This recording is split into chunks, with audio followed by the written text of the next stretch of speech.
Alyssa. And I'm Miss Teresa. And welcome back to another episode of Book Talk. Yay! So, for this month, we read The Total Eclipse of Nestor Lopez by Adrianna Cuevas. And this book is about Nestor and his mom, and they go live with Nestor's grandmother because Nestor's father has been deployed with the army. And so while they're living with the grandmother, there's a strange animal that's stealing all of the other animals in the neighborhood. And so Nestor can actually speak to animals, and so he's going to use his talent to figure out what's going on. Yes. I really like the book. I did too. It was great. I thought it was really funny. Like, I just thought, well, funny and heartwarming. There were moments where I was just like laughing hysterically, and then there was moments that I was just like, oh, like it really touched my heart. And so I really felt like this had all the feels in it. And talking animals, witches, eclipse, funny, friends, everything. Everything you could want in a book. Mm-hmm. So let's jump into it. What did you like about the book? Well, I like the animals. All of the animals I thought had really distinct personalities, and a lot of them were really sassy. Yeah, like sassy is a good word. It was hilarious. Like their chinchilla in the classroom, Mila, was very much like, don't touch me. Like, you can feed me. Yeah, you can feed me, but don't pet me. But don't feed me any tater tots from the cafeteria. And like I guess there's jobs of the week in the classroom. And so she's like, hey, the person who has the job of the week is not taking care of me. Next week, you're going to have a job where take the dead chinchilla away. And she was really so like... so funny. I thought it was, because chinchillas are so soft. I've touched a chinchilla before. And the fact that she doesn't want to be touched, I thought was really funny, because everyone wants to touch the chinchilla. Yeah, because it's so soft. It's so cute and soft. Yeah, but even like Vel, the coyote was very much like, oh, look at me. Yeah, I'm obviously fabulous. Yeah, and then like singing while he goes to look for bunnies, like, hey bunny, like. So cute. I totally agree. The animals are great. My favorite animal was Corvito, the crow, because he was very sassy and he liked to poop on people, which I thought was hilarious. What did he call it? White lightning. White lightning. And like when they're going to fight the witch, like he's like, yeah, I can't wait to poop on a witch. I loved all the animals. I totally agree. Rufus the Bobcat. Yes, Rufus the Bobcat. Which you mentioned in the audiobook, he's Southern. Yes, okay, so I listened to the audiobook and like instead of reading the physical copy, and so all the animals had different accents, which I thought was really fun. And so yeah, Rufus sounded Southern to me. Yeah, I didn't read him Southern, but just thinking about it, it makes sense. And then the axolotl that belonged to Maria Carmen was Spanish because axolotls are from Mexico, and even he was hilarious. Like he was trying to trick Nestor. Yeah. Like he's like, hey, she's starving me. Like feed me, please. Yeah, it definitely reminded me of my own dog trying to get extra treats. Trying to get treats because Maria Carmen's like, you're a liar. Like yeah, I feed you. I feed you all the plenty. time. Yeah, that was so great. Any parts of the book you didn't like or found lacking? Okay, so the animal characters were really great, and so were the people too. Yeah.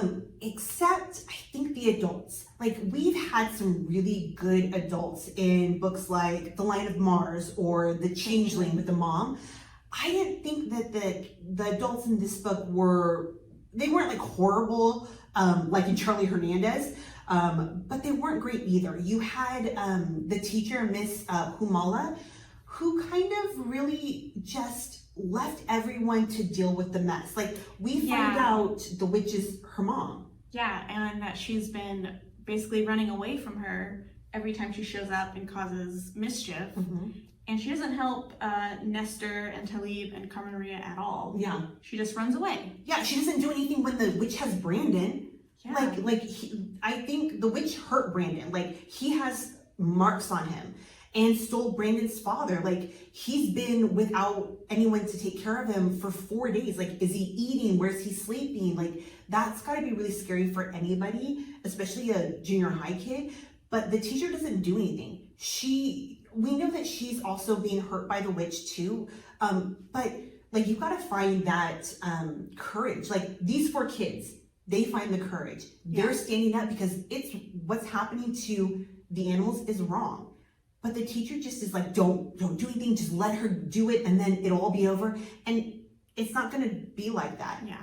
So I just really didn't like it. I also didn't like Maria Carmen's mom either.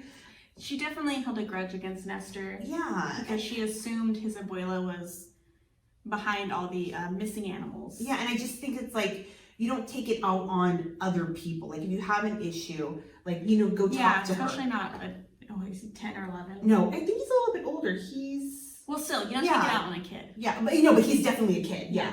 And so it just was, and also embarrassing for Maria Carmen, like, to see her mom be like that. So yeah, what about you? Anything that you really don't like? I agree. The parents or the adults were a little more flawed than I would have liked to have seen. However, the thing that bothered me was, why did the witch do what she did? I felt like that was a plot hole. Like, we know she has to bite animals during the eclipse so she can get their power, but why does she want their power? Yeah, and what is she going to do with this ability to change to any animal? Because we know she's been doing it for years. Yeah. Because they go back to like years before, like it started in Panama. And so every couple of years she'll travel and she goes and bites an animal and gets their powers. But you're right, like what was her plan after biting all those animals in the cave? What was she going to do with everything? Like, because she didn't originally want to bite Nestor. So I don't know. That's a good question. Like I guess when I was reading it, I really didn't think about it. I was just like thinking about the immediate, like she's hurting the people, she's hurting the animals. She needs to be dealt with, but you're right. What was her big picture plan? I felt there must have been a reason why. On the plus side, this could be a way to have a second book to answer these questions. Yes.